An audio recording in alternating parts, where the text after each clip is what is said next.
यीशु बोलते हैं कि तुम मुझसे अलग होके कुछ भी नहीं कर सकते। मेरी बात समझ आए? इसीलिए यहाँ पे इस बात को बताया जा रहा है तिमोथी की किताब में। पौलुस बता रहे हैं कुछ ऐसे भी भक्त आएंगे जो भक्ति का वेश तो धारण करेंगे परंतु परमेश्वर की शक्ति पर विश्वास नहीं करेंगे। वो अपने ही समझ का सहारा लेंगे, अपना दिमाग चलाएंगे और वो सोचेंगे कि मैं कामयाब हो जाऊंगा, मैं जीवन पाऊंगा, मैं बढ़ पाऊंगा, मैं कुछ कर सकता हूं। पर ऐसे लोग, मैं आपको बता रहा हूं, कुछ नहीं कर सकते क्योंकि बाइबल बताती है ऐसा। और यीशु मसीह सच्चा है, वो अपने आप को, अपनी आइडेंटिटी को, अपनी पहचान को बताता है कि मैं सत्य, मार्ग और जीवन हूं। वो सच्चाई है, वो मार्ग है और वो जीवन है। हालेलुया। और वो इस बात का साक्षी देता है कि मुझसे अलग होके बिना मेरे तो कुछ नहीं कर सकते, तो कुछ नहीं कर सकते। ये 100% श्योर है। हेलो, ये सत्य बात है कि कोई व्यक्ति कुछ नहीं कर सकता। इसलिए अगर व्यक्ति भक्त बोलता है कि मैं भक्त हूं, मैं क्रिश्चियन हूं, मैं मसीही हूं, मैं बिलीवर हूं, आप जो नाम रखना है रख लो, मैं चेला हूं, पर आप अगर भक्त हैं, आमीन, तो आपका भक्ति सच्चाई में होनी चाहिए, डुप्लीकेट नहीं होनी चाहिए। क्योंकि ऐसे बहुत सारे लोग कलीसियाओं में मिलेंगे कि जो भक्ति का रूप तो धारण करेंगे, भेष तो धारण करेंगे, परंतु परमेश्वर की शक्ति पर भरोसा नहीं करेंगे। अपने हिसाब से वो अपनी कामयाबी को हासिल करना कोशिश करेंगे। मेरी बात समझ में आ रहा है? इसलिए सच्चे भक्ति की बात कर रहा हूं मैं, भक्ति का रूप धारण करने वाला नहीं, जो मसीह पर निर्भर हो। अगर यीशु बढ़ाएगा तो मैं बढ़ूंगा, अगर नहीं बढ़ाएगा तो कोई भी अनुचित रीत से अगर कोई मेरे पास आके मुझे बढ़ाने की कोशिश करेगी, उसे टच नहीं करूंगा, क्योंकि इससे मैं कुछ नहीं कर सकता। हेलो, अनुचित तरीके से जब भी कोई चीज मेरे पास आएगी वो मुझे सक्सेस नहीं करेगी, मुझे फेलियर में ले जाएगी। हेलो, मुझे नष्ट कर देगी। ये हमेशा याद रखना।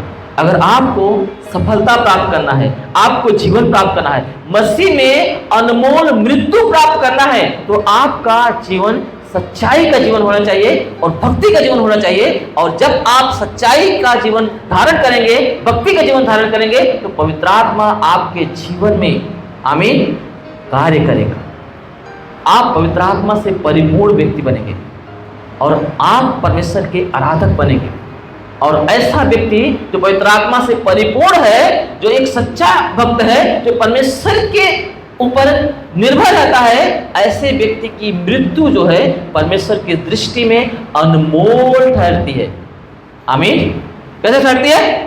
अनमोल ठहरती है। अब ये बात ये नहीं कि आप अगर भक्त हैं तो आप बहुत ही सुख विलास का जीवन जिएंगे, आप बहुत सक्सेस हो जाएंगे, पैसे बहुत आ जाएंगे।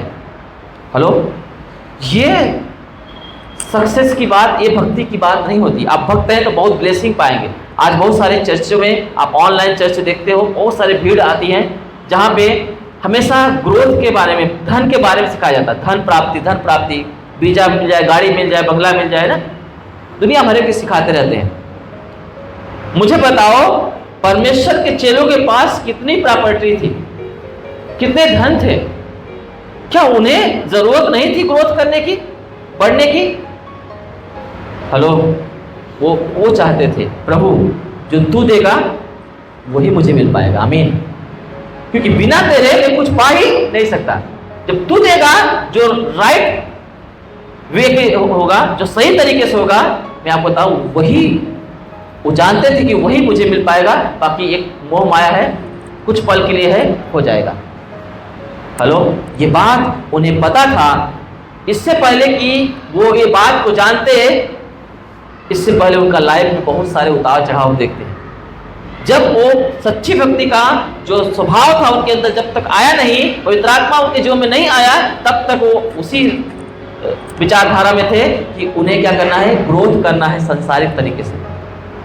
ये बाइबल बताती है। अगर आप बाइबल अच्छे तरीके से पढ़ोगे तो उनके जीवनों से आपको पता चलेगा कि वो जो है संसार में बढ़ना चाहते थे, जैसे आज के मसीही लोग संसार में बढ़ना चाहते हैं। मेरी बात समझ में आ रहा है? परंतु ये नहीं है। पता है, 2 तिमोथी चैप्टर 3 वर्ष 12 में लिखा हुआ है जितने लोग भक्ति का जीवन जीना चाहते हैं वे सारे लोग सताए जाएंगे, सारे लोग को सताव मिलेगा। हेलो, ये मैं नहीं बोल रहा हूं, बाइबल बताती है। जितने भी लोग भक्ति का जीवन जीते हैं, डुप्लीकेट वाली भक्ति नहीं है ना, भक्ति का जो वेशभूषा धारण करते हैं पर भक्त नहीं है वो वाले नहीं, जो सचमुच में भक्त हैं, जितने भी भक्त हैं वो सारे लोग क्या करेंगे, क्या लिखा है,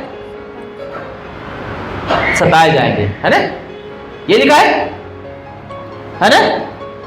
पर जितने मसीह यीशु में भक्ति के साथ जीवन बिताना चाहते हैं वे सब के सब सताए जाएंगे। यहां किसी एक व्यक्ति के नहीं बता रहा है, सब के सब सताव रहेगा आपके जीवन। बाइबल लिखा है तुम यीशु पतरस बोलता है हमने तो सब कुछ छोड़ के तेरे पीछे हो लिए हैं, तो हमें क्या मिलेगा। यीशु ने बोला जो मेरे लिए और सुसमाचार के लिए, मेरे और सुसमाचार के लिए अपने बच्चों को, है ना, माँ बाप को, भाई बहन को, प्रॉपर्टी को, खेत को, घर को त्याग दिया, छोड़ दिया है, उसे 100 गुना मिलेगा और सताव के साथ अनंत जीवन। क्या लिखा है, सताव के साथ अनंत जीवन, ये लिखा है ना। मैंने आपको पढ़ाया था बहुत पहले, सिखा चुका हूं मैं, समझ रहे। लिखा है सताव के साथ अनंत जीवन, मतलब जितने भी लोग अनंत जीवन की तरफ भाग रहे हैं, जाना चाहते हैं, जितने लोग भक्ति का जीवन धारण करना चाहते हैं, हर एक के जीवन में सताव आएगा। क्या आएगा, सताव। वो सताव केवल मनुष्य के द्वारा ही नहीं आएगा, सताव कई प्रकार के हैं। आपकी परिस्थितियों का सताव, हेलो, आपकी कमी का सताव, आप जो शरीर चाहती है कि आप तृप्त हो, सुख विलास में जाए, शायद उस चीज का अभाव आपके जीवन में हमेशा मिलेगा और आपको शरीर को कंट्रोल करना पड़ेगा, उन चीजों से दूर रखना पड़ेगा। जैसे शरीर की अभिलाषाएं, जैसे व्यभिचार का मन जो है, शरीर खींचता है एक व्यभिचार की तरफ, लस्ट की तरफ, है ना, मेरी बात समझ में आ रहा है।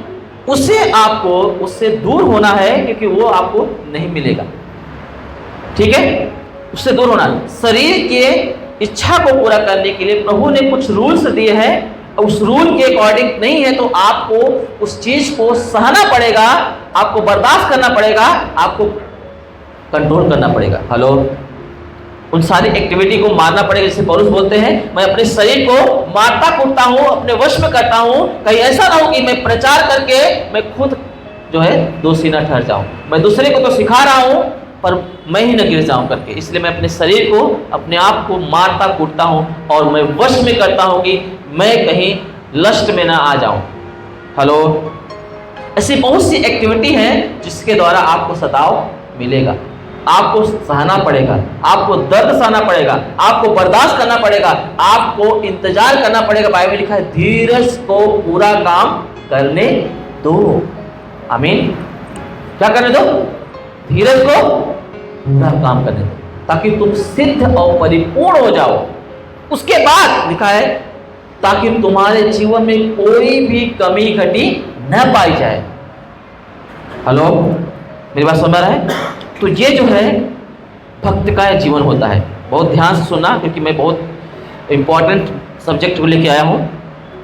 तो ये भक्त है, डुप्लीकेट भक्त की बात नहीं कर रहा। अब ऐसे भक्त का जीवन एक अनमोल मृत्यु में परमेश्वर चाहता है। हेलो, अब बोलो मृत्यु क्यों, हम तो जीवन चाहते हैं, परंतु प्रभु आपका मृत्यु चाहता है, अनमोल मृत्यु चाहता है। अगर आप भक्त हैं ना तो आपके जीवन में अनमोल मृत्यु चाहता हूं। भजन संहिता 116 का 15 क्या लिखा है, यहोवा के भक्तों की मृत्यु उसकी दृष्टि में अनमोल है। यहोवा के भक्तों की मृत्यु उसकी दृष्टि में क्या है, अनमोल है। अनमोल है। मृत्यु कैसे अनमोल हो सकती है, मरना अनमोल होता है क्या। और ये मृत्यु की बात हम क्यों कर रहे हैं, हम आपको आज आगे चल के आप समझ जाएंगे कि मृत्यु क्या है। हालेलुया। तो इसलिए मृत्यु की बात करें। आपको पता है यीशु ने एक एग्जाम्पल दिया। क्या बोला, जब तक गेहूं का दाना, हेलो, जमीन में पड़कर मर नहीं जाता वो सिंगल रहता है, पर जब वो मर जाता है तो फल लाता है। क्या लाता है? फल लाता है। तो क्या यीशु मसीह गेहूं की बात कर रहा था? यीशु मसीह किसकी बात कर रहा था? गेहूं की बात कर रहा था। यीशु मसीह खुद की जीवन की बात कर रहा था, क्रूस की ओर अंकित कर रहा था कि मुझे क्रूस पे मरना है, जब मैं मरूंगा तो बहुतों को खींच लाऊंगा। हेलो, मेरे मरने से मैं बहुतों को बचा लूंगा, बहुतों को नरक से निकाल लूंगा। मेरी बात समझ में आ रहा है? मृत्यु की बात कर रहा है, मैं मरने की बात कर रहा है। मेरी बात समझ में आ रहा है? और ये बात जो है, एक दिन मत्ती की किताब में 16 अध्याय में यीशु मसीह अपनी मृत्यु के विषय में भविष्यवाणी कर रहा था। उस समय यीशु अपने चेलों को बताने लगा, यीशु मसीह अपनी मृत्यु के विषय में उनसे जिक्र कर रहे हैं, भविष्यवाणी कर रहे हैं कि आने वाले समय में वो अपने आप को क्या कर रहे हैं? कुर्बान करने वाले हैं, देने वाले हैं गेहूं के दाने के जैसा। समझ में आया? कैसा? गेहूं के बीज के जैसा। वो बारे में बता रहे हैं। उस समय से यीशु अपने चेलों को बताने लगा कि मुझे अवश्य है कि यरूशलेम को जाऊं, है ना? और आगे, और पुरनियों और महायाजकों हाँ, और शास्त्रियों के हाथ से बहुत दुख उठाऊं, हाँ, और मार डाला जाऊं, और मार डाला जाऊं, और तीसरे दिन जी उठूं। और तीसरे दिन, बराबर, तीसरे दिन जी उठूं। वो बता रहा है चेलों से यीशु मसीह कि मैं मारा जाऊंगा और फिर तीसरे दिन मुर्दों में से जी उठूंगा। जैसे वो बात कर रहा है, यीशु मसीह मरने की बात कर रहा है, इस पर पतरस जो है, पढ़ो। इस पर पतरस उसे अलग ले जाकर झिड़कने लगा, हाँ, कि हे प्रभु, परमेश्वर ना करे, तुझ पर ऐसा कभी ना होगा। है ना? वो उसको, यीशु को साइड ले जाके वो उसको समझा नहीं रहा है, डांट रहा है, झिड़क रहा है। झिड़कना, आप समझते हो झिड़कना क्या कहते हैं? एक तरीके की डांट है। अरे आप ऐसी कैसी बात कर रहे हो? आपको मृत्यु की बात करना शोभा नहीं देता। हेलो, पतरस उनको साइड ले जाके यीशु से बोलता, झिड़कने लगा, बोलता है परमेश्वर न करे कि तेरे साथ ऐसा कुछ हो। मेरी बात समझ में आ रहा है? क्या पतरस गलत है? कितने लोग बोलते हो गलत है? आप समझ रहे हो मैं क्या बोल रहा हूं? पतरस गलत नहीं है, वो यीशु से प्यार कर रहा है, उसकी मृत्यु से बचाना चाहता है, जैसे आप अपनों को बचाना चाहते हो।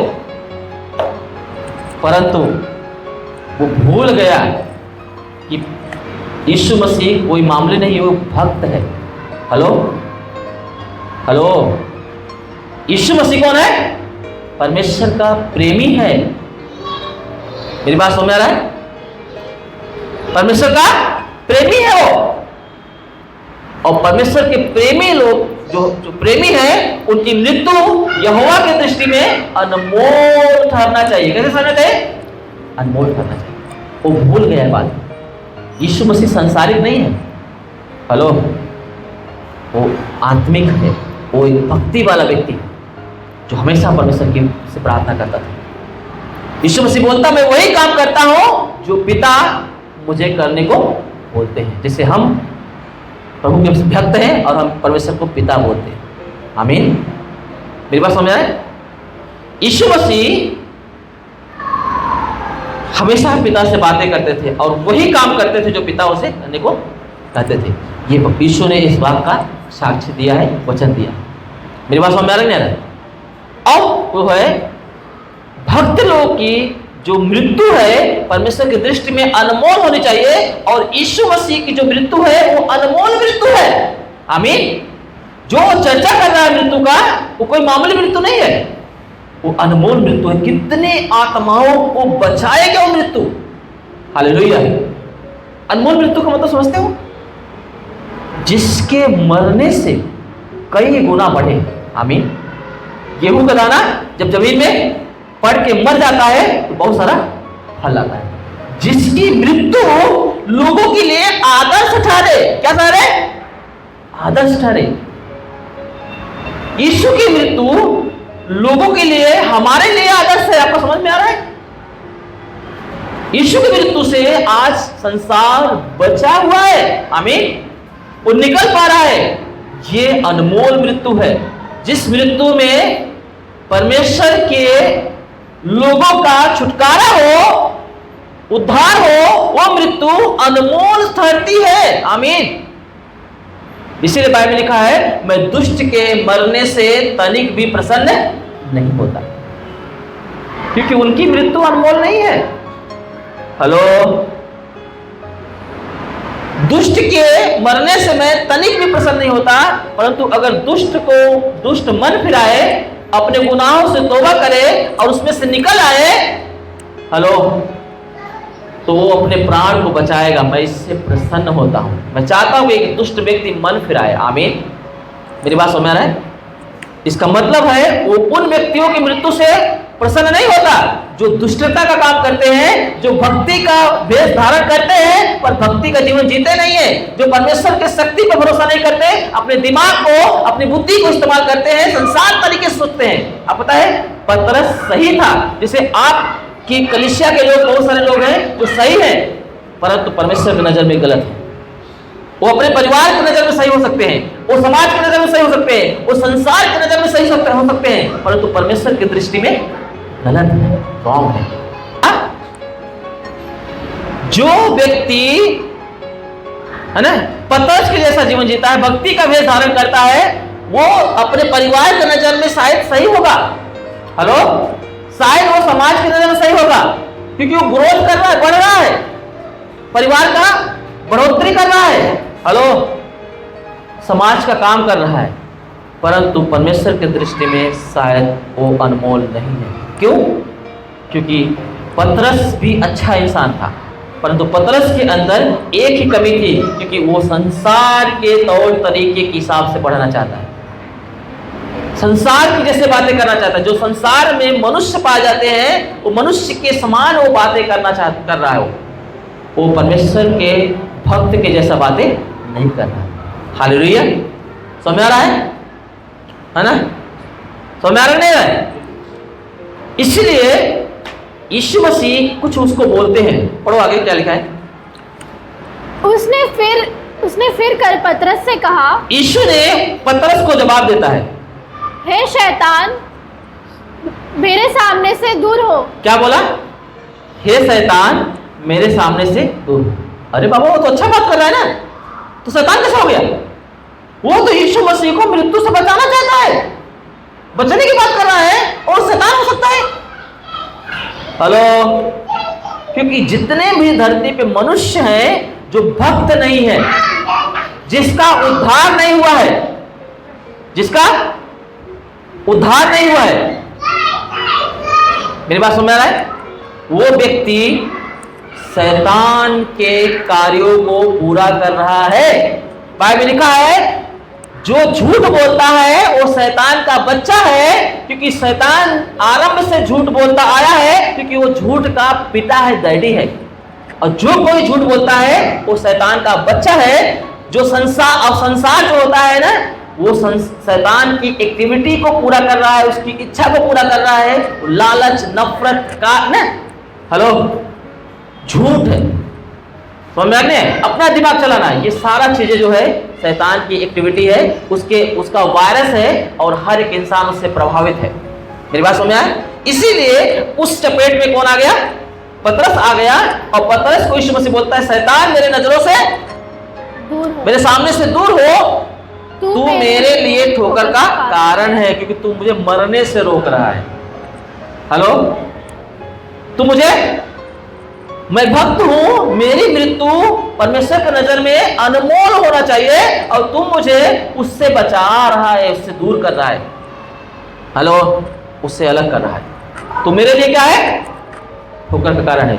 याद रखना, आपका अच्छा करने वाले लोग, आपका प्रॉफिट करने वाले लोग आपके हितैषी नहीं है। समझ आए? आपका हितैषी नहीं है। आपका हितैषी केवल वही है जो परमेश्वर है। आमीन। जो यीशु मसीह है। मेरी बात समझ रहा है? केवल यीशु मसीह है जो पवित्र आत्मा से परिपूर्ण व्यक्ति है, जो भक्त व्यक्ति है, और जो यीशु मसीह है, केवल वही आपका हितैषी है। बाकी कोई आपका हितैषी नहीं है, कितना भी आपके लिए कर दे। मेरी बात समझ आ रहा है नहीं? हेलो, क्योंकि उसका सोच, उसकी बातें आपको धोखे में ले जाएगी, है ना, क्या करेगा, ठोकर खिलाएगी। क्या करेगी, क्या खिलाएगी, ठोकर खिलाएगी। मेरी बात समझ में आ रही है? इसीलिए यीशु मसीह बोलते हैं पतरस को, शैतान, हे शैतान, मेरे सामने से दूर हो जा, तू मेरे लिए ठोकर का कारण है, क्योंकि तू परमेश्वर की बातों पर नहीं परंतु मनुष्य की बातों पर मन लगाता है। हेलो, क्योंकि तेरी जो सोच विचार है ना, एक्टिविटी है ना, जैसे संसार में मनुष्य कर रहा है वैसे तू बात कर रहा है। हेलो, और संसार में हर एक मनुष्य शैतान के गुणों से, उसकी एक्टिविटी से, उसके प्रभाव से ग्रसित है। क्या है, ग्रसित है। हालेलुया। ओके, तो पतरस क्या कर रहा था, यीशु मसीह को उस मृत्यु से बचाना चाहता था। ठीक है, क्योंकि भक्त के जीवन में एक मृत्यु रखा गया है, एक मरना रखा गया है जो अनमोल ठहरना चाहिए। क्या ठहरना चाहिए, अनमोल ठहरना चाहिए। समझा, जिसके मरने से गेहूं के बीज के समान कई गुना लोगों का उद्धार करने के लिए वो कार्य कर सके। आमीन। उसकी मृत्यु जो है लोगों के उद्धार के का कारण बने। इसीलिए बाइबल बताती है कि तुम एक दूसरे के लिए आदर्श ठहरो। क्या ठहरो, आदर्श ठहरो। अब पता ये बात यीशु मसीह क्यों बोल रहा है, क्योंकि यीशु मसीह आदर्श बनना चाहता है उन सारे मसीहों के लिए, है ना, जो विश्वासी बनने वाले थे, जो चेले बने थे। आमीन। उस मृत्यु के द्वारा मैं आपको बता रहा हूं, ये बाइबल बताती है। हालेलुया। तो यीशु मसीह क्या बोले, है ना, तू मेरे लिए ठोकर का कारण है।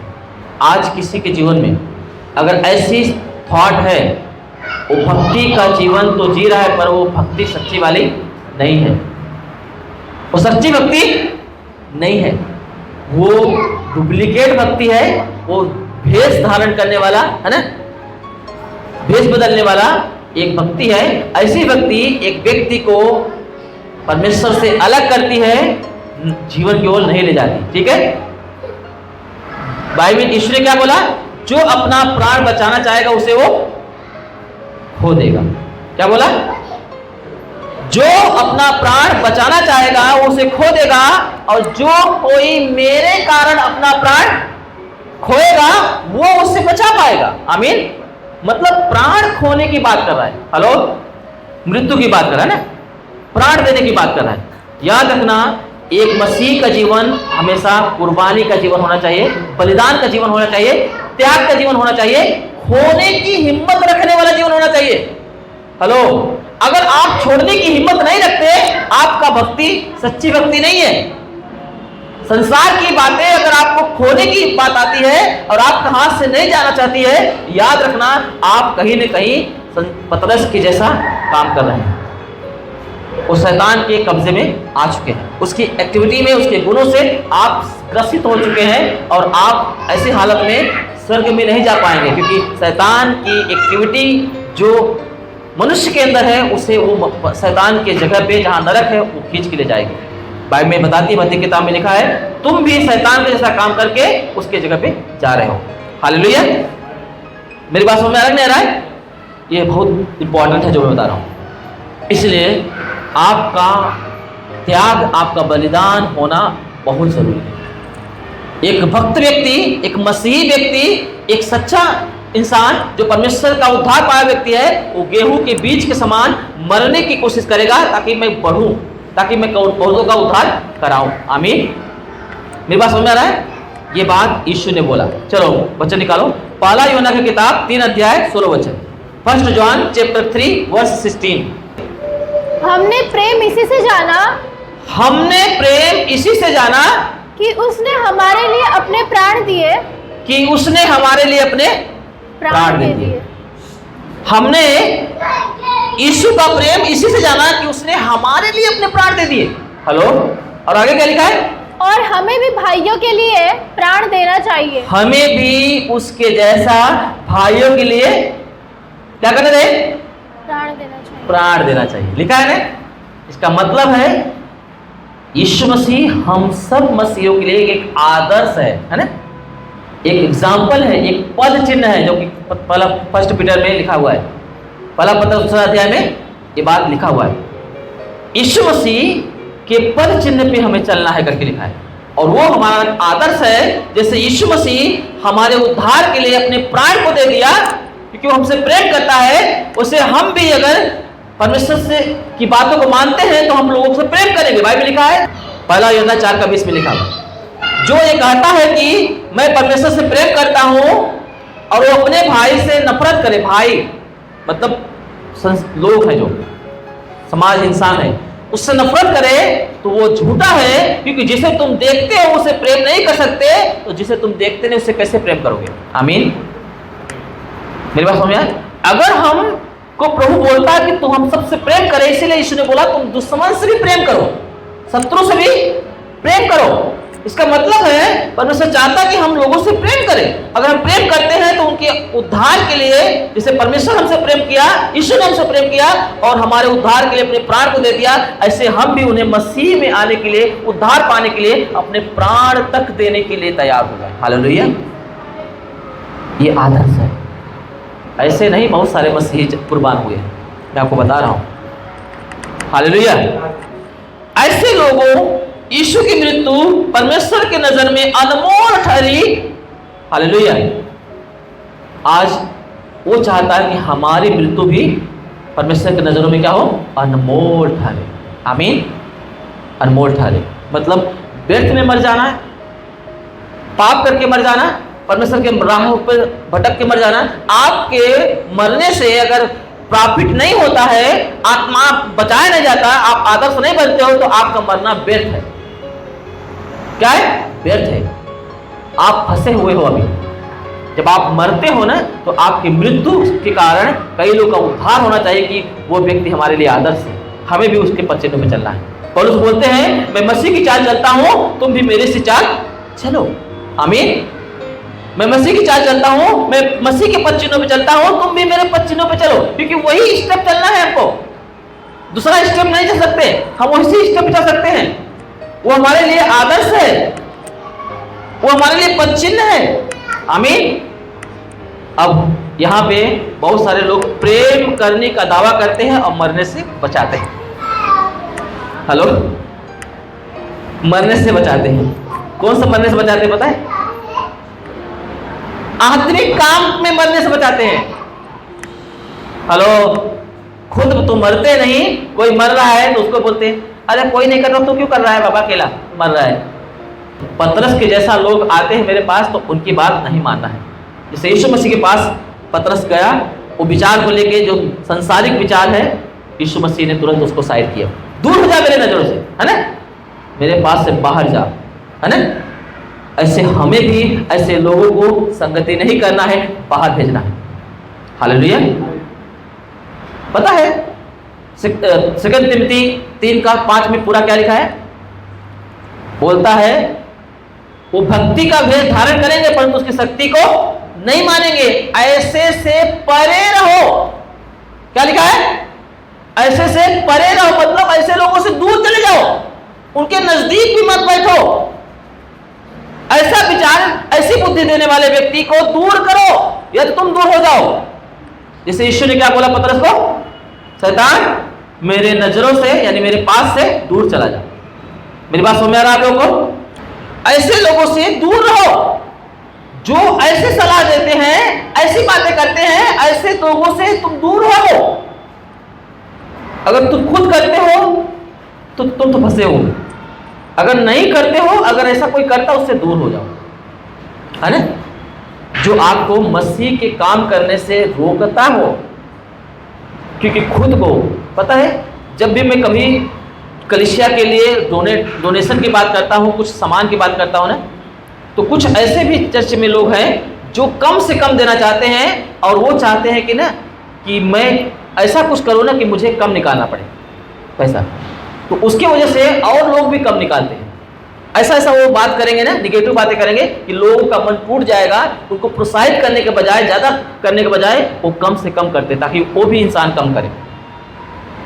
हेलो, ये वो लोग हैं जो पतरस का कंडीशन था यीशु के समय में। तो यीशु ने बोला है ना, कि जो अपने प्राण को बचाना चाहेगा उसे खो देगा, और जो मेरे कारण अपना प्राण खोएगा उसे बचा पाएगा। इसीलिए ऐसे लोग आपके बीच में आएंगे, न परमेश्वर की शक्ति को नहीं मानेंगे, उनका भक्ति का स्वरूप रहेगा और भक्त नहीं रहेंगे। ऐसे लोग आपको निगेटिव बातें और मरने से, सबसे मेन चीज है, आपको बलिदान करने से, हेलो, बलिदान करने से रोकेंगे, बलिदान करने से रोकेंगे। ओके, ऐसे से परे रहो, बाइबल बताती है ऐसे से दूर हो जाओ। आमीन।